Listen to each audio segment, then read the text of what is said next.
Assalamualaikum warahmatullahi wabarakatuh. Kembali lagi di podcastnya Pradana Kusuma di mata kuliah pemasaran jasa. Pada kali ini kita akan membahas tentang chapter 3, yaitu memposisikan layanan di pasar kompetitif. Baik, kita langsung aja masuk ke dalam pembahasan.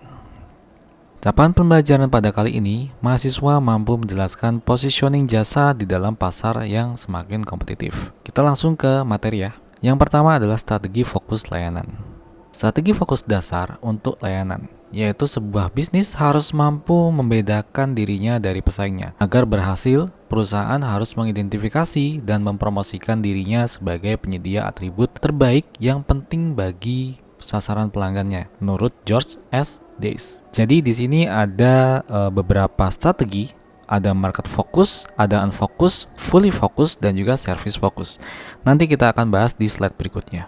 Fully focus. Jadi di fully focus ini ada jangkauan layanan terbatas untuk pasar yang sempit dan spesifik. Nah, di sini ada 5 kategori atau 5 dimensi yang harus dipenuhi dalam fully focus strategi. Yang pertama ada peluang, resiko, fokus pasar, layanan terfokus, dan juga tidak fokus, unfocus. Dari sisi peluang, ini mengembangkan keahlian yang diakui dalam ceruk yang terdefinisi dengan baik dapat memberikan perlindungan kepada calon pesaingnya. Kemudian memungkinkan perusahaan untuk membebankan harga premium. Dari sisi resiko, ini pasar yang terlalu kecil untuk menghasilkan volume yang dibutuhkan. Permintaan mungkin tergeser oleh persaingan generik dari produk alternatif dan juga pembeli di segmen terpilih mungkin rentan terhadap penurunan ekonomi. Sedangkan dari sisi fokus pasar, ini segmen pasar yang sempit dengan jangkauan layanan yang luas. Perlu memastikan perusahaan memiliki kemampuan operasional untuk melakukan dan memberikan setiap layanan yang berbeda yang dipilih. Perlu memahami praktik dan preferensi pembeli pelanggan. Sedangkan dari sisi layanan terfokus, jangkauan layanan yang sempit ke pasar yang cukup luas. Ketika segmen baru ditambahkan, perusahaan perlu mengembangkan pengetahuan dan keterampilan dalam melayani setiap segmennya. Sedangkan dari tidak fokus, ini pasar yang luas dengan berbagai layanan, banyak penyedia layanan termasuk dalam kategori ini, bahaya menjadi jack of all trades dan master of none. Ini artinya bahwa seseorang ini telah mencoba berbagai keterampilan namun tidak mau fokus pada satu keterampilan saja. Kemudian kita bahas tentang segmentasi pasar. Perusahaan sangat bervariasi dalam kemampuan mereka untuk melayani berbagai jenis pelanggan. Segmen pasar ini terdiri dari kelompok pembeli yang memiliki karakteristik, kebutuhan, perilaku pembeli, dan pola konsumsi yang sama. Segmen target harus dipilih dengan mengacu pada kemampuan perusahaan untuk mencocokkan dan melampaui penawaran pesaing yang diarahkan pada segmen yang sama, bukan hanya sebagai potensi keuntungan. Lalu bagaimana sih dari sisi atribut dan level layanannya? Mengembangkan konsep layanan yang tepat untuk segmen tertentu. Yang pertama, kita gunakan riset untuk mengidentifikasi dan memprioritaskan atribut mana dari layanan tertentu yang penting bagi segmen pasar tertentu. Kemudian individu dapat menetapkan prioritas yang berbeda sesuai dengan tujuan menggunakan layanan, siapa yang membuat keputusan, waktu penggunaan, apakah layanan digunakan sendiri atau dengan grup, kemudian bagaimana komposisi dari grup tersebut. Atribut dibagi menjadi 2, yaitu atribut penting dan atribut penentu. Konsumen biasanya memilih antara penawaran layanan alternatif berdasarkan perbedaan yang dirasakan di antara mereka. Atribut yang membedakan layanan yang bersaing satu sama lain belum tentu yang paling penting. Atribut penentu ini menentukan pilihan pembeli di antara alternatif yang bersaing. Misalnya, karakteristik layanan yang penting bagi pembeli. Kemudian pelanggan melihat perbedaan yang signifikan antara alternatif yang bersaing pada atribut ini. Lalu bagaimana cara untuk menetapkan tingkat layanan? Yang pertama, buat keputusan tentang tingkat layanan. Misalkan tingkat kinerja yang direncanakan perusahaan untuk ditawarkan pada setiap atributnya.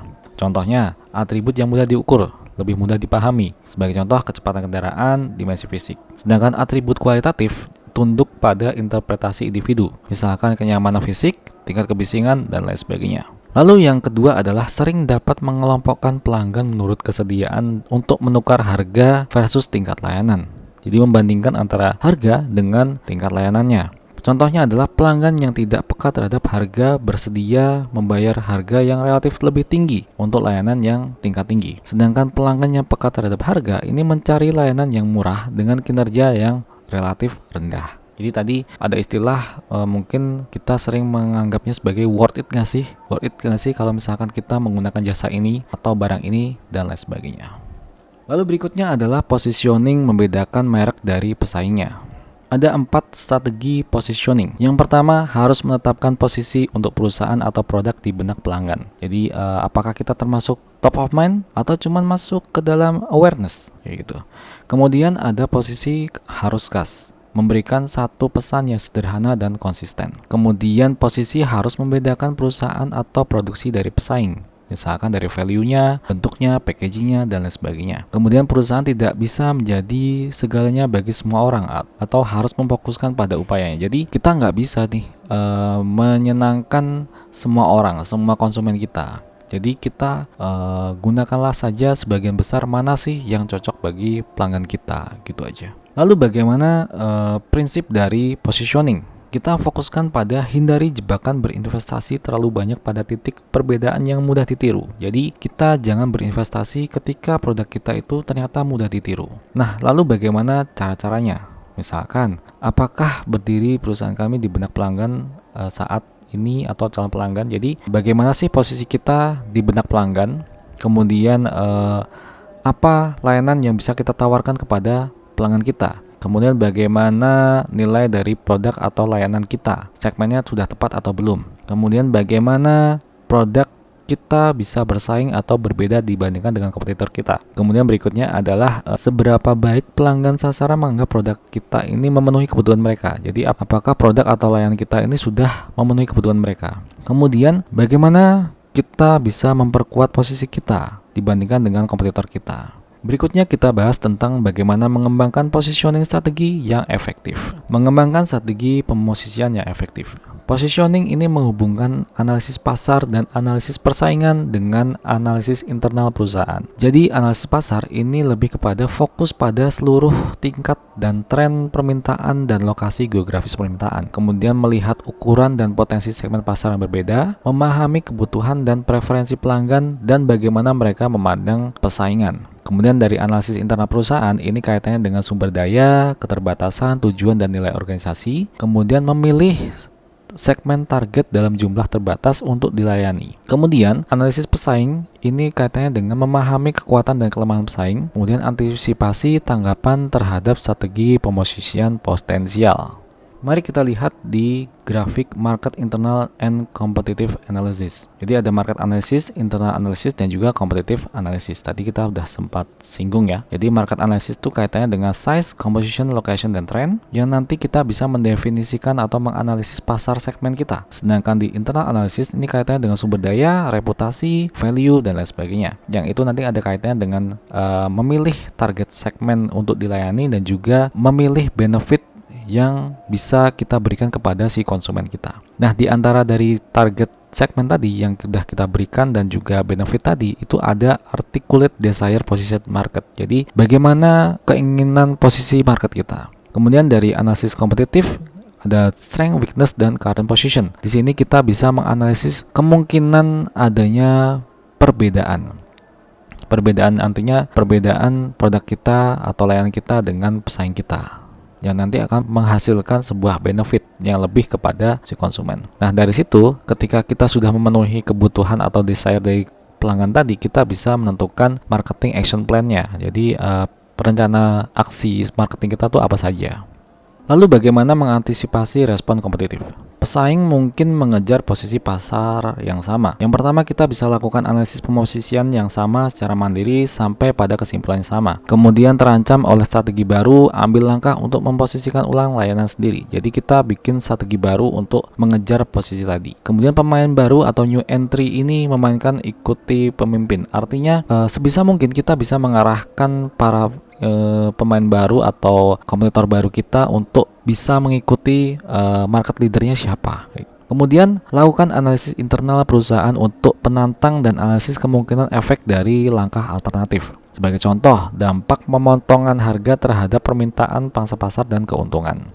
Kemudian ada tanggapan segmen yang berbeda terhadap perubahan atribut layanan. Jadi ada kemungkinan perbedaan tanggapan dari segmen terhadap layanan yang berubah dari atribut kita. Lalu bagaimana kita menggunakan positioning maps untuk menganalisis strategi kompetitif? Menggunakan positioning maps untuk menganalisis strategi kompetitif Positioning maps ini merupakan alat yang hebat untuk memvisualisasikan posisi kompetitif dan memetakan perkembangan waktu. Positioning maps juga sebagai cara yang berguna untuk mewakili persepsi konsumen terhadap produk alternatif secara grafis. Biasanya terbatas pada 2 atribut, tetapi model 3D dapat digunakan untuk menggambarkan posisi pada 3 atribut secara bersamaan. Informasi tentang suatu produk dapat diperoleh dari data pasar, berasal dari penilaian oleh konsumen yang representatif atau keduanya.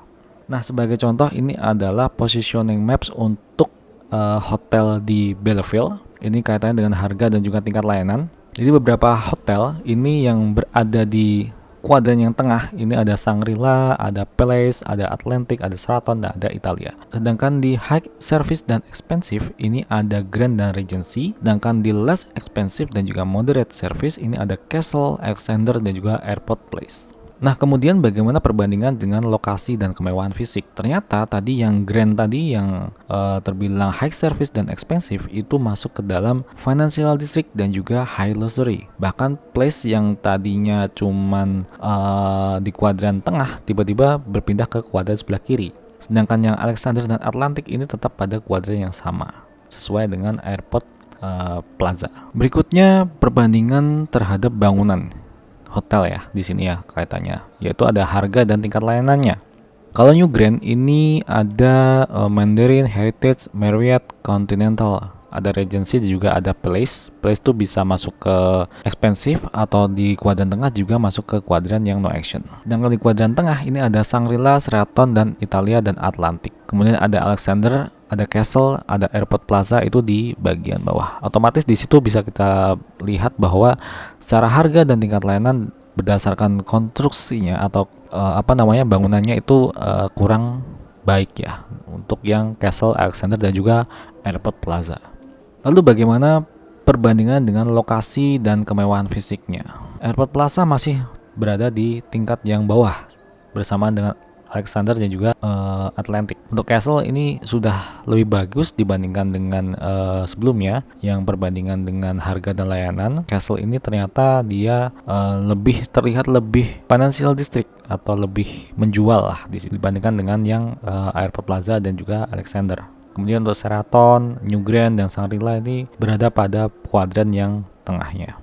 Lalu, positioning ini membantu manajer memvisualisasikan strategi. Penelitian memberikan masukan untuk pengembangan peta penentuan posisi. Tantangannya adalah memastikan bahwa atribut yang digunakan dalam peta itu penting untuk menargetkan segmennya. Kinerja masing-masing perusahaan pada setiap atribut secara akurat mencerminkan persepsi pelanggan di segmen sasaran. Prediksi dapat dibuat tentang bagaimana posisi dapat berubah sehubungan dengan perkembangan di masa depan. Bagan dan peta dapat memfasilitasi kebangkitan visual terhadap ancaman dan peluang serta menyarankan arah strategi alternatifnya bagaimana. Jadi selain tadi kita bisa melihat secara visual baik ancaman, peluang, dan lain sebagainya, kita bisa menyarankan alternatif strateginya bagaimana. Kemudian kita juga bisa memprediksinya posisi-posisi mana yang bisa berubah dan berkembang di masa depan. Lalu bagaimana mengubah posisi kompetitif? Repositioning. Nah, perusahaan ini mungkin harus membuat sebuah perubahan signifikan dalam posisi yang ada. Misalkan merevisi karakteristik layanan, mendefinisikan kembali segmen pasarnya, kemudian meninggalkan produk tertentu dan menarik diri dari segmen pasar tertentu. Jadi menarik diri dari segmen pasar itu perlu ya, nggak perlu kita harus stagnan di segmen tertentu saja. Kemudian meningkatkan persepsi merek negatif, mungkin memerlukan desain ulang produk inti yang ekstensif. Jadi kita perlu merebranding, merepackaging, desain ulang produk kita. Kemudian reposisi memperkenalkan dimensi baru ke dalam persamaan pemosisian yang tidak dapat segera ditandingi oleh perusahaan lain. Jadi kita bisa memasuki dimensi-dimensi lain yang nantinya tidak dapat ditiru atau ditandingi oleh perusahaan lain. Sebagai ringkasan materi pada pertemuan kali ini, strategi fokus tadi ada fully focus, service focus, dan juga market focus sampai unfocus. Sedangkan dari segmentasi pasar ini pembeli memiliki karakteristik kebutuhan perilaku pembelian dan pola konsumsi yang sama. Dari sisi atribut layanan, atribut penentu seringkali yang paling penting bagi pelanggan. Lalu positioning link ini ada analisis pasar, analisis internal, dan juga analisis kompetitif. Yang tadi kita bisa melakukan market action plan. Kemudian ada positioning maps yang berguna untuk merencanakan strategi kompetitif, mulai dari mengidentifikasi potensi tangkapan kompetitif sampai membantu eksekutif untuk memvisualisasikan strategi alternatifnya. Baik, mungkin sekian saja pada pertemuan kali ini. Apabila ada kekurangan dan kesalahan dari saya, mohon dimaafkan. Sekian dari saya. Wassalamualaikum warahmatullahi wabarakatuh. Sampai jumpa di pertemuan berikutnya.